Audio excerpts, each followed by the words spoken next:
ఇది నా ఫినిష్డ్ తులసి కోట లుక్.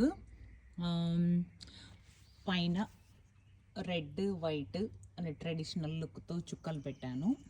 కింద పేవర్ స్టోన్స్ 12x12 యూస్ చేసి వాటికి రెడ్ కలర్ స్ప్రే చేశాను. సో పసుపు కుంకుమ లుక్ అన్న థీమ్తో చేశాను. ఇదేమో ఒక మౌల్డ్ చేసి దానిలో దీపం పెట్టుకోవడానికి. యూ కెన్ సీ రైట్ నా ఒక సోలార్ ల్యాంప్ ఉంది, టీ లైట్ లాంటిది. సో డే టైంలో ఛార్జ్ అయి ఉంటుంది, ఎప్పుడు మనకి దీపం వెలుగుతున్నట్టు. It will last for like 5-6 hours depending on sun. ఇక్కడేమో ఇది అగరవత్తులు పెట్టుకోవడానికి ఒక చిన్న ప్లాంటర్ ఉంటే దానిలో మట్టి పోసి పెట్టాను.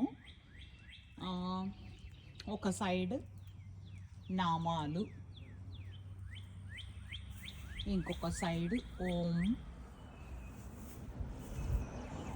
ఇంకొక side lotus, elephants, swastik symbol పెట్టాను. ఇదండి నా తులసి కోట ఫినిష్ అయిన తర్వాత లుక్.